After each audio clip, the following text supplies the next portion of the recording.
Eu cumprimento a amada igreja na paz do Senhor, amém? Vou fazer uma oração para estar iniciando a escola bíblica dominical. Glorioso Deus, eterno Pai, venha Jesus nessa hora e neste momento, te agradecer, meu Deus, por essa escola bíblica, meu Pai, que as pessoas, Senhor, que estiver ouvindo, meu Pai, essas orações, Pai, e ouvindo essas palavras, meu Pai, que o Senhor venha tocar, Jesus, no coração deles, meu Pai, que venha abençoar e guardar e proteger, meu Pai, debaixo da potente mão do Senhor, meu Deus. Que o Senhor venha iluminar, Jesus, esses trabalhos também, Senhor, esses comércios, Senhor, que vai ser aberto dia 22, meu Deus, vem iluminando e guardando e dando sabedoria, Pai, aos patrão que possa permanecer, Senhor, com o trabalho dos seus filhos, meu Deus. Que é o que ele necessita, Pai, para colocar o pão de cada dia, Pai, dentro dos seus lares, meu Deus. Guarda e guia, meu Pai, todas as pessoas, meu Deus, desse Brasil, meu Deus. Abençoe, Senhor, a nossa igreja, abençoe, Senhor, o nosso pastor, a missionária Serrate, e abençoe cada membro dessa igreja, em nome de Jesus. Amém. A paz do Senhor, irmãos. A paz do Senhor, amados irmãos. Hoje nós vamos continuar no segundo trimestre, a Igreja Eleita. Nós estamos na lição 3, Eleição e Predestinação. Nós vamos estar lendo o texto áureo que se encontra em Efésios, capítulo 1, versículo 4 e 5, que diz assim: Como também nos elegeu nele, antes da fundação do mundo, para que fossemos santos e irrepreensíveis diante dele em amor, e nos predestinou para filhos de adoção por Jesus Cristo, para si mesmo, segundo o beneplácito da sua vontade. Verdade prática. Segundo a sua presciência, Deus elegeu e predestinou para a salvação os que creriam e perseverariam na fé em Cristo Jesus. Presciência significa saber de antemão, que Deus já sabia desde o início tudo o que ia ocorrer conosco. A leitura bíblica em classe que se encontra em Efésios 1, do versículo 4 ao 12.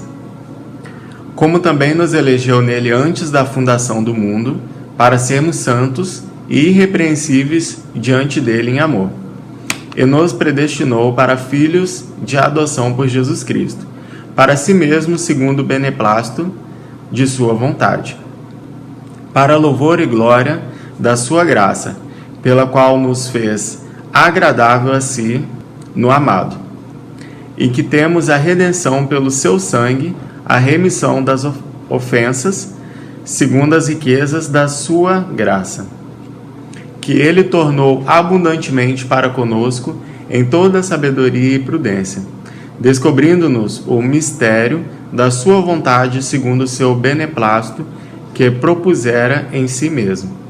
Beneplácito é uma palavra que a gente não utiliza no nosso dia a dia e significa a vontade de Deus, a perfeita vontade de Deus, de tornar a congregação em Cristo todas as coisas na dispensação da plenitude dos tempos, tanto as que estão nos céus como as que estão na terra. Nele digo, quem também fomos feitos herança, havendo sido predestinados conforme o propósito daquele que fez todas as coisas, segundo o conselho da sua vontade, e com o fim de sermos louvor da sua glória, nós, os que primeiro esperamos em Cristo. Introdução. A eleição e a predestinação são termos importantes na compreensão da doutrina da salvação. Em Hebreus 12:7 está escrito assim: Se suportais a correção, Deus vos trata como filhos, porque que filho há a quem o pai não corrija? Todo pai corrige o filho, a doutrina da salvação, mas nós temos que aceitar que o pai também nos corrija.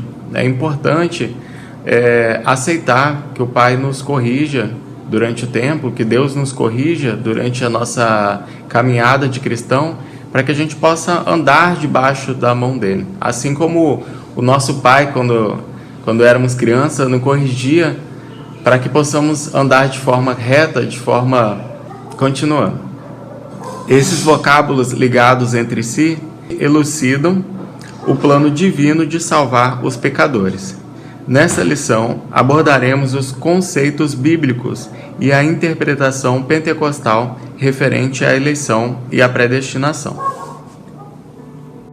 Tópico 1. Eleitos para uma vida santa e irrepreensível. A dádiva da eleição precede a nossa existência. Antes da fundação do mundo, Deus planejou salvar e capacitar para uma vida de santidade os que Ele elegeu de antemão. Subtópico 1. A eleição divina. A eleição traz a ideia de escolher. Aos Efésios 1:4, Paulo menciona 3 aspectos dessa escolha, em que fomos escolhidos em Jesus. Por isso, ela é cristocêntrica. Em que tempo se deu essa escolha? O tempo é dito como antes da fundação do mundo. Na aula anterior nós também citamos Apocalipse capítulo 13, versículo 8, quando o Cordeiro foi morto antes da fundação do mundo. E ele também nos escolheu antes da fundação do mundo, no sentido da presciência. Ele já sabia. E qual a finalidade para que fossemos santos e irrepreensíveis? João Batista, quando batizava à beira do rio, ele disse: eis que vem o Cordeiro que tira o pecado do mundo. Ali João Batista, através do Espírito Santo, já entendia o propósito de Cristo, o Cordeiro que foi morto, foi sacrificado antes da fundação do mundo. Em João 3,16, ali explica por quem Jesus morreu, por quem ele veio salvar. E está escrito assim: porque Deus amou o mundo de tal maneira que deu o seu Filho unigênito, para que todo aquele que nele crê não pereça, mas tenha vida eterna. Então Jesus veio por todos. Jesus veio para salvar todos. Todos seguindo a condição que nele crer. Donald Stampes, editor da Bíblia de Estudo Pentecostal, afirma que a eleição de pessoas ocorre somente em união com Jesus Cristo e que ninguém é eleito sem estar unido a Cristo pela fé. Nossa declaração de fé escreverá que Deus elegeu a igreja desde a eternidade antes da fundação do mundo, segundo a sua presciência, segundo a vontade de Deus. Em 1 João 3,9, está uma observação para todo aquele que é eleito, para toda a nação que é eleita, os que são separados. Qualquer que é nascido de Deus não vive na prática do pecado. Por isso ele é separado. Porque a sua semente permanece nele e não pode viver pecando, porque é nascido de Deus. As condições da eleição. Subtópico 2. As condições da eleição. A Bíblia de Estudo Pentecostal ensina que a eleição para a salvação em Cristo é oferecida a todos. João 3,16. E torna-se realidade para cada pessoa de acordo com o seu prévio arrependimento e fé. Entretanto, esse meio não é mérito e ninguém pode cumpri-lo sem a graça de Deus. Desse modo, fomos eleitos para iniciativa divina por causa da graciosa obra de Cristo, e não pelas nossas obras. Destaco aqui a palavra graciosa. Deus nos salvou e foi pela graça de Deus, mas não foi de graça a salvação do Senhor. Então, devemos saber aproveitar a salvação para não cairmos novamente, que é o próximo. O próximo subtópico. O que encobre as suas transgressões nunca prosperará, mas o que confessa e deixa alcançará misericórdia. Provérbios 28, versículo 13. Arrependimento. As condições para a eleição é o título do nosso subtópico. Uma das condições para sermos eleitos, para sermos separados pelo Senhor, é o arrependimento. Através do arrependimento, nós conseguimos confessar a nossa culpa, nós conseguimos entrar debaixo da mão do Senhor. Efésios 2, versículo 8. Porque pela graça sois salvos, por meio da fé, e isso não vem de vós, é dom de Deus. Terceiro subtópico, vida santa e irrepreensível. Paulo enfatiza que a eleição tem a finalidade específica de sermos santos e irrepreensíveis diante dele. Nesse aspecto, o vocábulo grego ágios significa santo. Santo na Bíblia significa separado. Objetivo grego amomos, irrepreensível, significa irrepreensível. Expressa algo sem defeito ou inculpável. Os termos apontam para a santificação, isto é, o mais alto padrão ético e moral de vida para agradar a Deus, que nos elegeu em Cristo. Tem uma frase que nós sempre usamos com os jovens. Hoje mais santo do que ontem e amanhã mais santo do que hoje. Esse tem que ser o sentido de todas as orações quando finalizamos e amanhecemos o nosso dia. Pedir a Deus que possamos hoje errar menos e ser mais santos, compreender mais a vontade dele do que ontem e amanhã possamos compreender mais a vontade dele do que hoje. 1 Pedro 1, 15 e 16. Mas como é santo aquele que vos chamou, sede vós também santos em toda a vossa maneira de viver. Deus, quando nos fez em Gênesis, eu lembro que ele nos fez a imagem e semelhança dele. Então aqui ele fala que nós somos santos também na maneira de viver. Como entenderíamos a imagem e semelhança de Deus se Cristo não viesse? Então, no Antigo Testamento, Deus tentou passar essa imagem e semelhança para os homens, que com a cabeça bem dura não conseguiu compreender perfeitamente como tinha que viver. Então veio os mandamentos, e o primeiro mandamento é amar a Deus sobre todas as coisas, e o próximo como a ti mesmo, porque Deus ele é o amor. Então devemos também ser o amor se somos a imagem e semelhança. E através de Cristo ele conseguiu nos espelhar perfeitamente como temos que viver, como temos que agir, como temos que ser o exemplo em nossa vida para o nosso próximo. Um dado momento das cartas que Paulo enviou, ele diz que nós vamos ser a única Bíblia que muitas pessoas vão ler.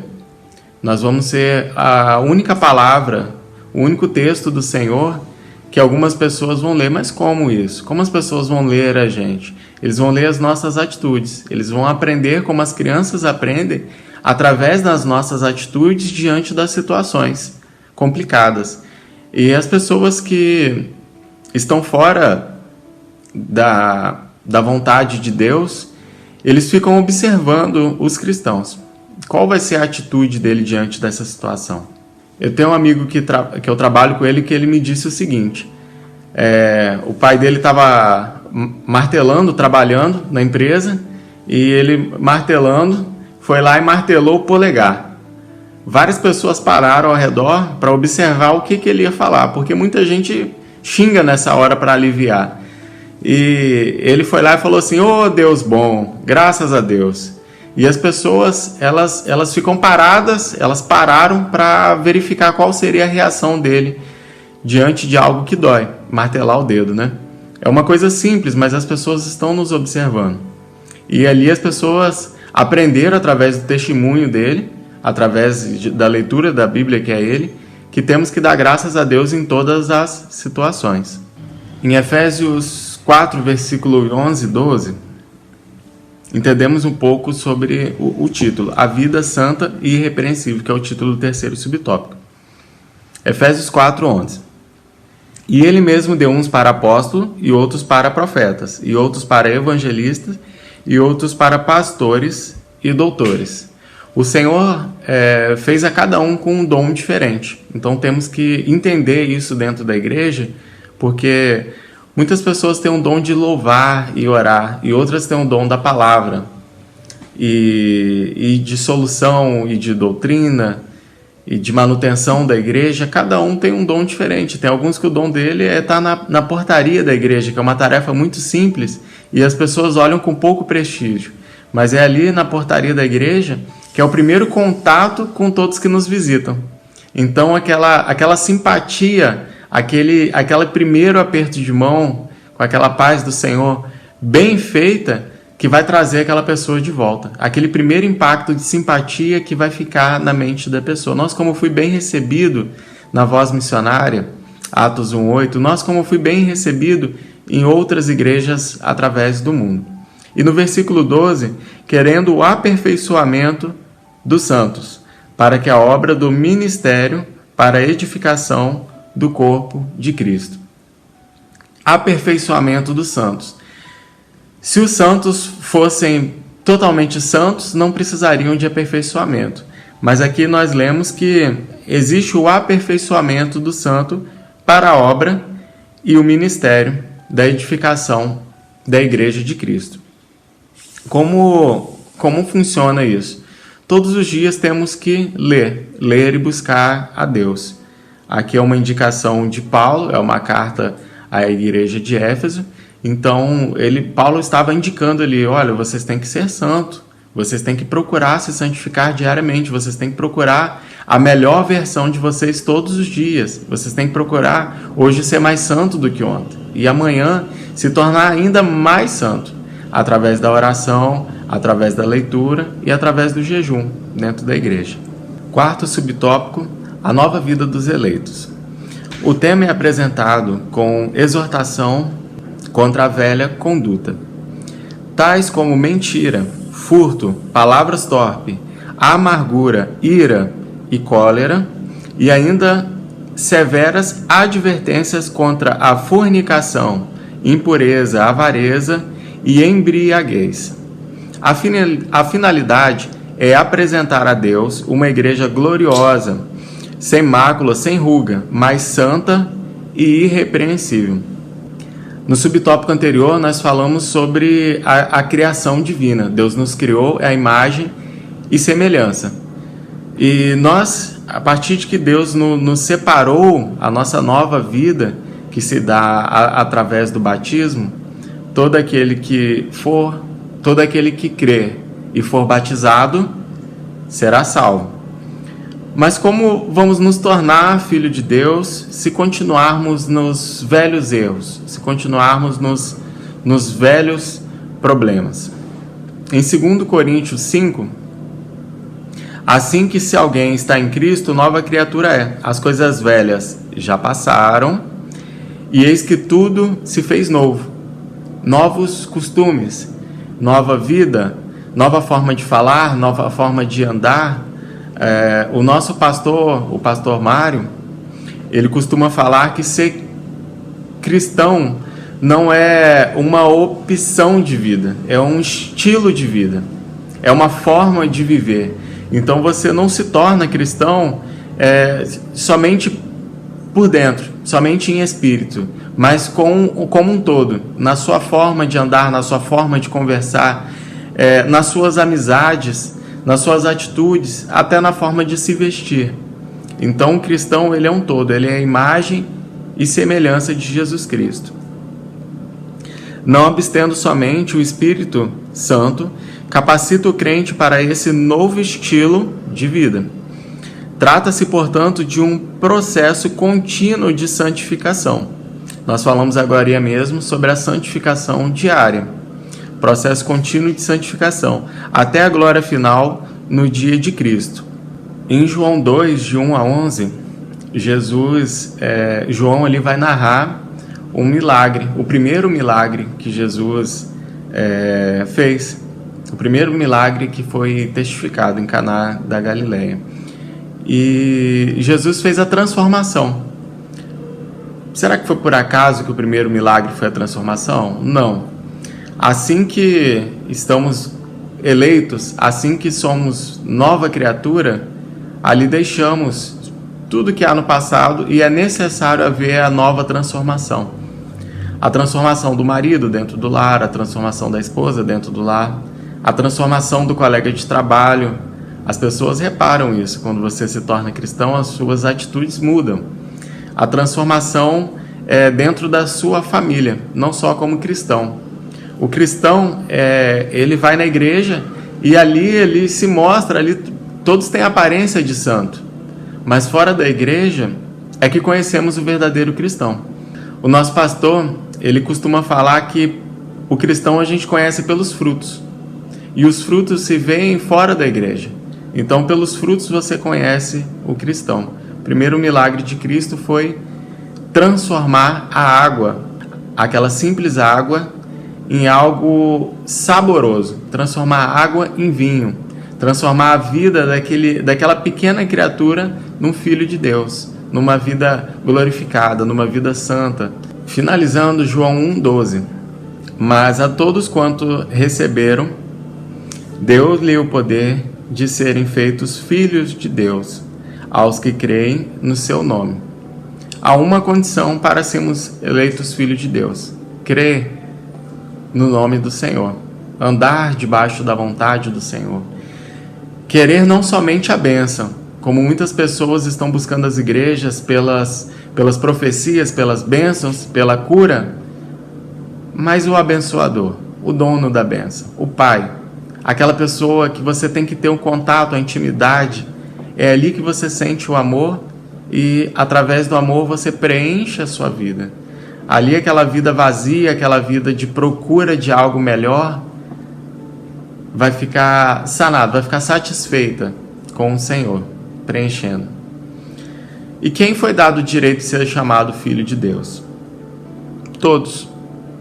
Todos quanto crerem, foi-lhe dado o direito de ser chamado filho de Deus. Amém, irmãos. Tópico 2 tem como título Predestinados para filhos de adoção. A palavra predestinar mostra que o destino dos eleitos foi feito na eternidade. Ou seja, todos aqueles que se tornam eleitos, que se tornam igreja, têm também um destino traçado. E esse destino ele vai ser constituído na eternidade.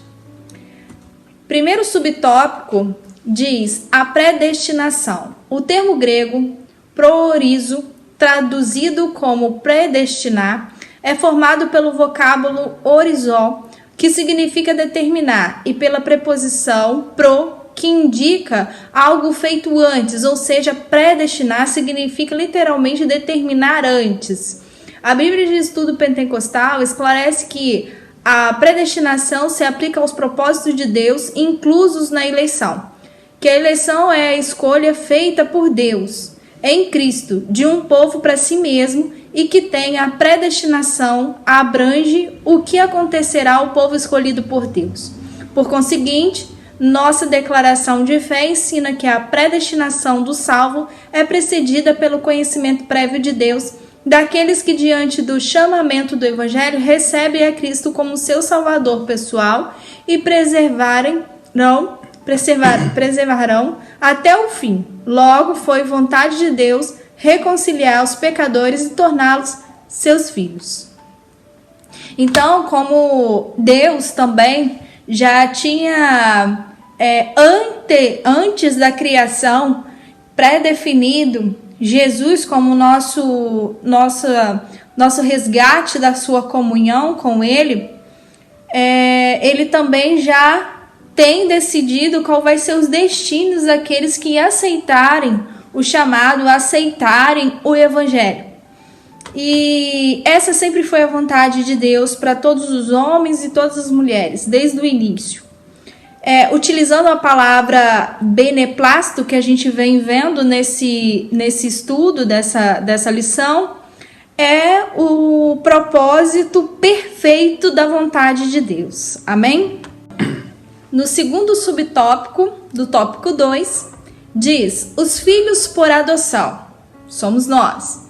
Paulo é o único escritor do Novo Testamento que emprega o termo adoção. Essa prática não fazia parte do sistema legal judaico, mas era comum entre os romanos e perfeitamente conhecida entre os gregos.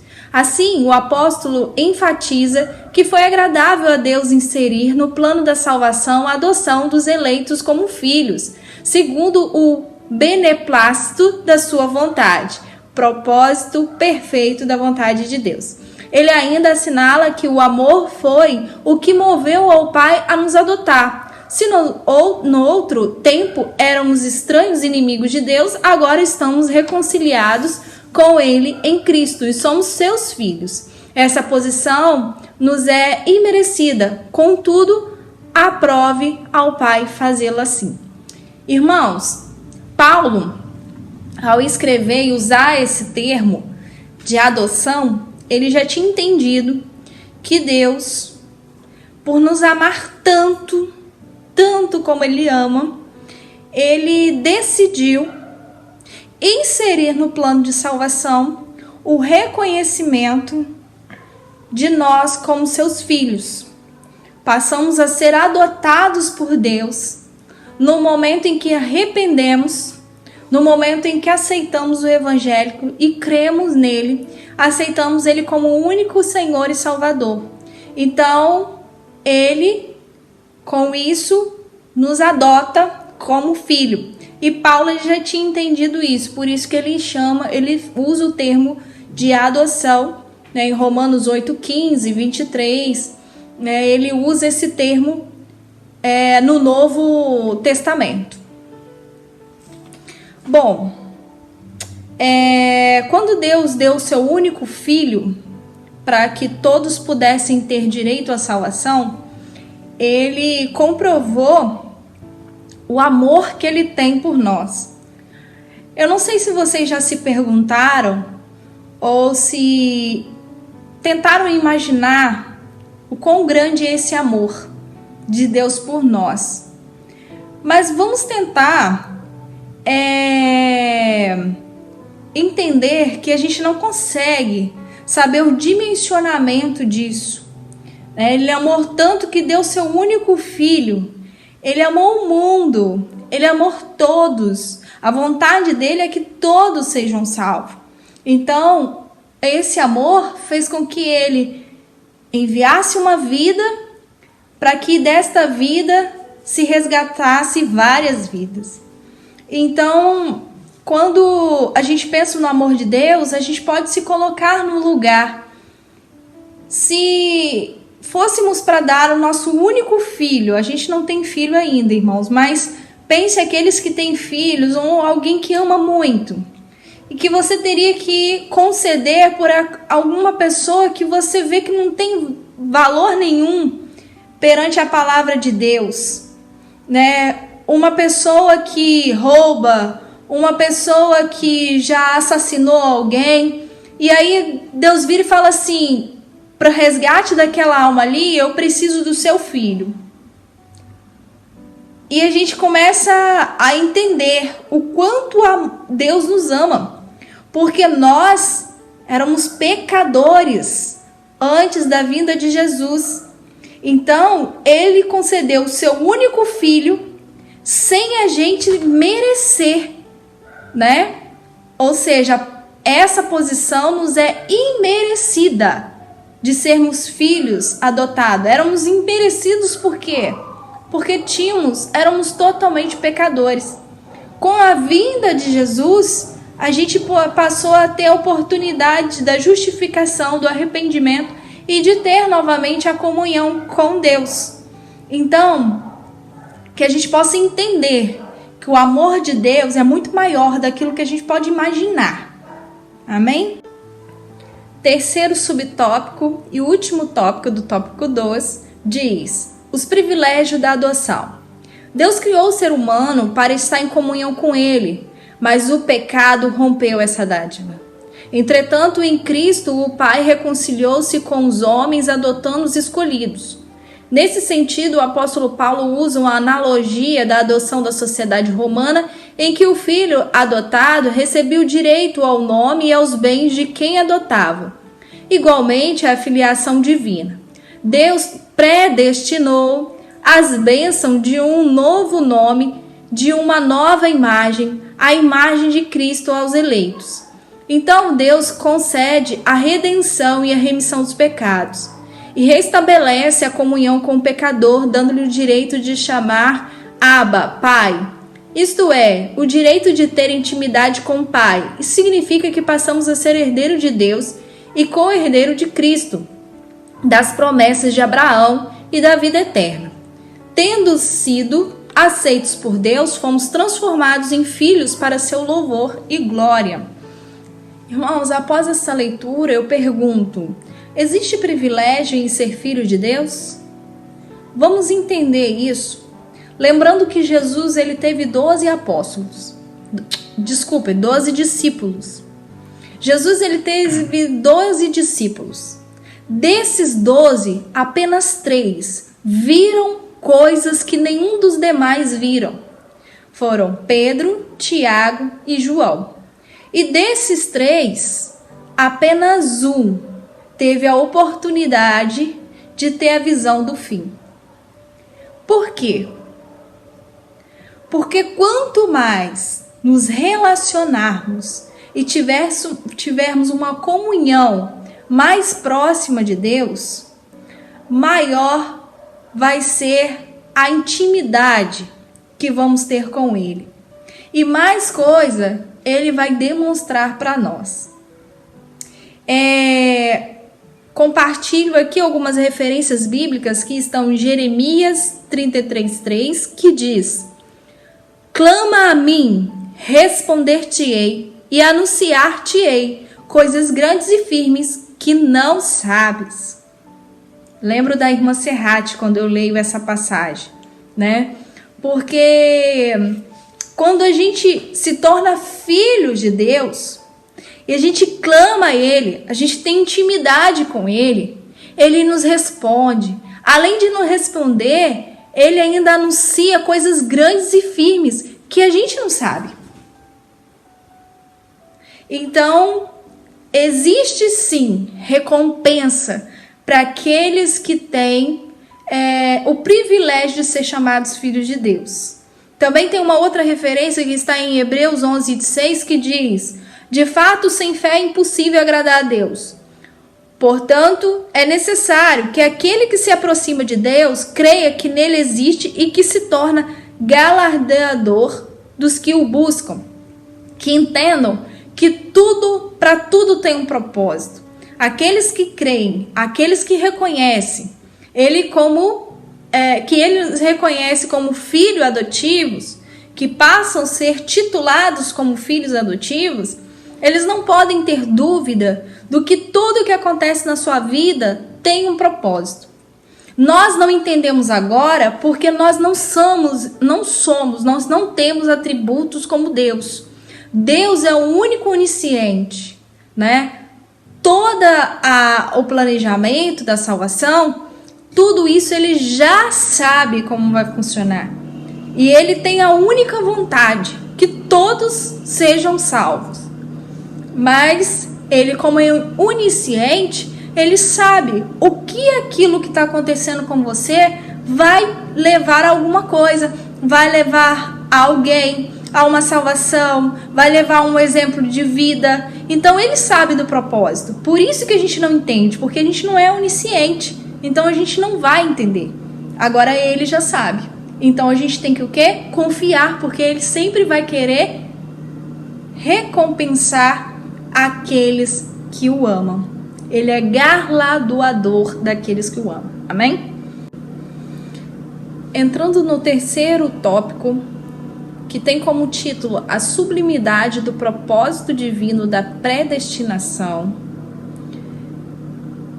que nos diz: a excelência da predestinação está na provisão de bênçãos espirituais aos eleitos pela vontade divina em Cristo e por seu incalculável amor.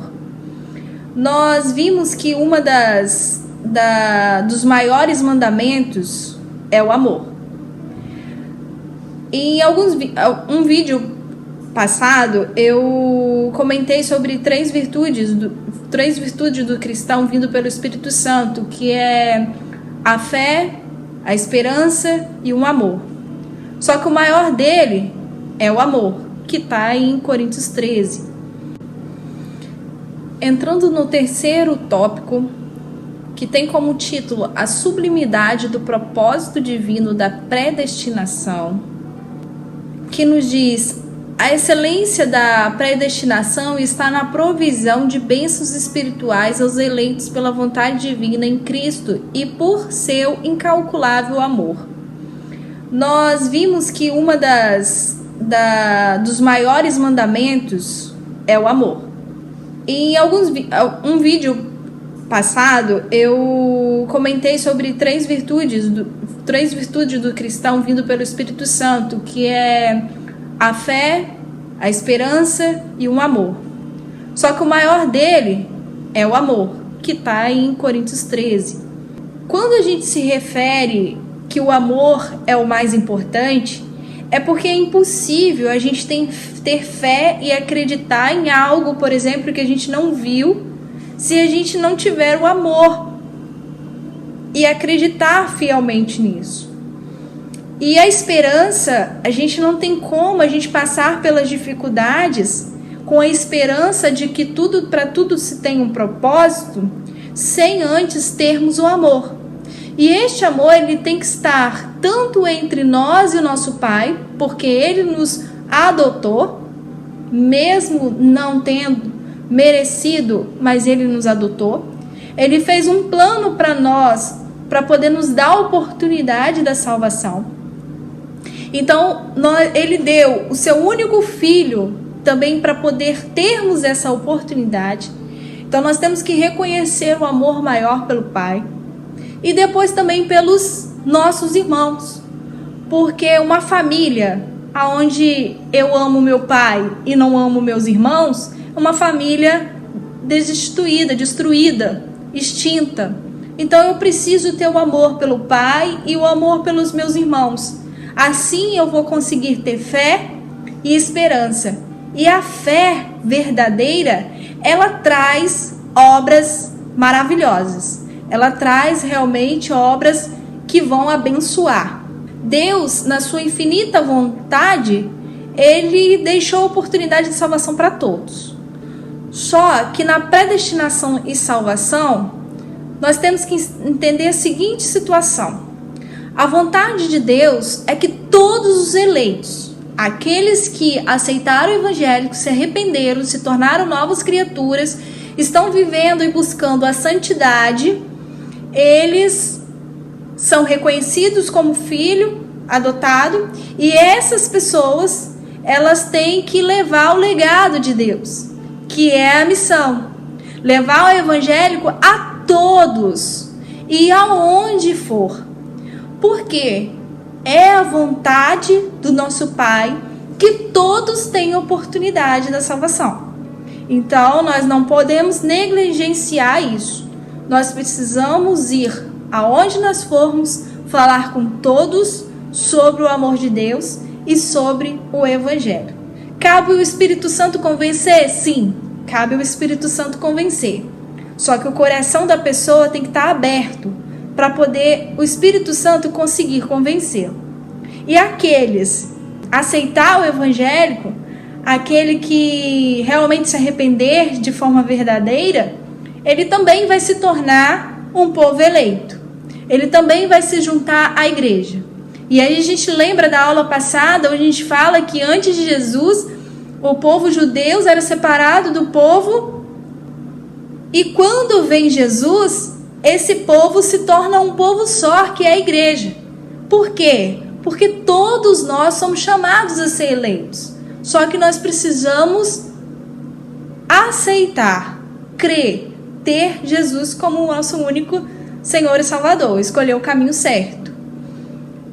E então, no primeiro subtópico do tópico 3, diz a predestinação e salvação. Soberano Deus não predestinou incondicionalmente pessoa alguma à condenação eterna, mas deseja que todos se arrependam e convertam-se de seus maus caminhos. Nas 6 vezes que a palavra aparece no Novo Testamento, nenhuma dessas faz referência à condenação de pecadores. Deus não condena os pecadores aqui. Aqui é a oportunidade de se arrepender, reconciliar com Ele para ter direito à vida eterna. Portanto, não houve uma dupla predestinação em que Deus decretou e escolheu que uns vão para o céu e outros para o inferno. Nossa declaração de fé assevera que a predestinação bíblica diz respeito apenas à salvação, sendo condicionado ao arrependimento e à fé em Cristo Jesus, segundo a presciência divina. Ele não vai fazer com que você aceite ele obrigatoriamente, mas ele vai te dar a oportunidade de escolher o caminho certo. E aí eu compartilho, para finalizar esse primeiro subtópico, 2 referências bíblicas. Atos 17:30, que diz: mas Deus, não tendo em conta os tempos da ignorância, anuncia agora a todos os homens em todo lugar que se arrependam. Ou seja, esse é o nosso dever do povo eleito.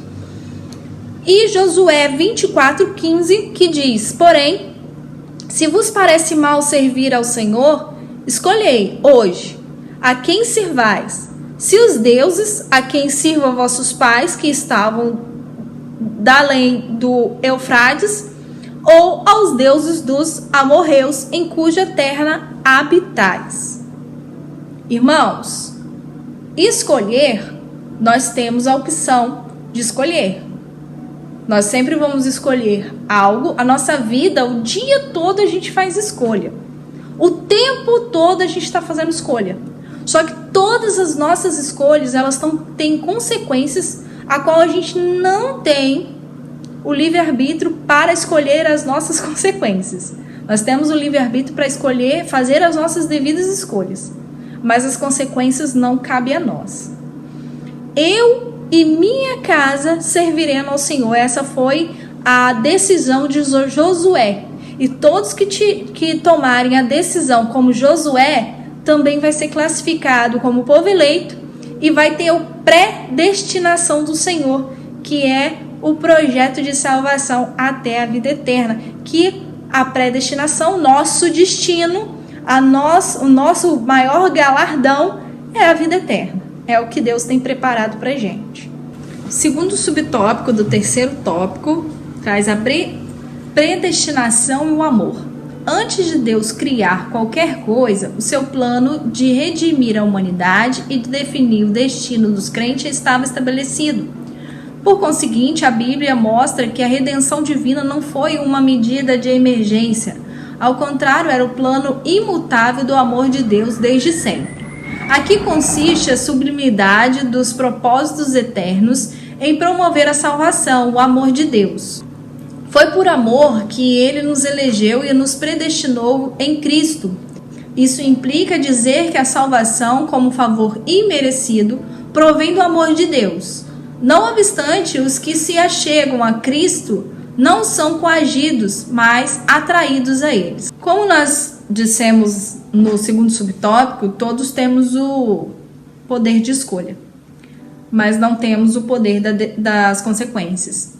O nosso pastor, eu aprendi muito, e tem coisas que são pequenas e simples palavras que nos ensinam por muito tempo. Com essa palavra, eu consegui aprender muito do meu dia a dia, que é o que? O nosso pastor sempre fala: está na dúvida? Não faça. Está na dúvida é pecado. E eu aprendi com isso que se eu agir ou tomar alguma decisão com dúvida, eu estou pecando. E esse pecado pode me levar ao afastamento do Espírito Santo. E o Espírito Santo é quem me garante o contato com Deus, a comunhão com Deus. É Ele que me garante a minha herança, a minha eternidade. E com isso, o pecado pode entrar de alguma forma, por agir com o impulso ou sobre dúvidas. Então, se tiver dúvida, aguarde, ore e não tome decisão. Tome decisão quando tiver certeza, porque senão você pode estar pecando. Até o ateu, na verdade, ele sabe a melhor escolha. Ele sabe que o melhor caminho, que o caminho é Jesus, o ateu. Mas ele optou por não aceitar ao Senhor como um único Senhor e Salvador. Ele optou por não crer em Deus. Mas ele sabe, no fundo, ele sabe que a melhor escolha é o Senhor. E eu finalizo esse segundo subtópico com uma pergunta. Onde queremos passar a nossa eternidade? Através do Espírito Santo, se tornar semelhante ao seu Filho, Jesus Cristo. Nós somos justificados, transformados. Nós se tornamos pessoas com atitudes diferentes, com valores diferentes, com valores e virtudes e exemplos que Jesus Cristo nos deixou. E temos o Espírito Santo e nós que vai nos ajudar a tomar as decisões certas, porque Ele é o garantidor da nossa salvação. Conclusão. Cristo morreu por todos e por cada um dos pecadores. Desde a eternidade, segundo a sua presciência em Cristo. Deus elegeu e predestinou os que creriam e perseverariam na fé a viver em santidade, receber a filiação divina e a desfrutar de todas as bênçãos espirituais divinamente estipuladas. A paz do Senhor, irmãos. Que Deus os abençoe. A paz do Senhor, irmãos. Que Deus os abençoe.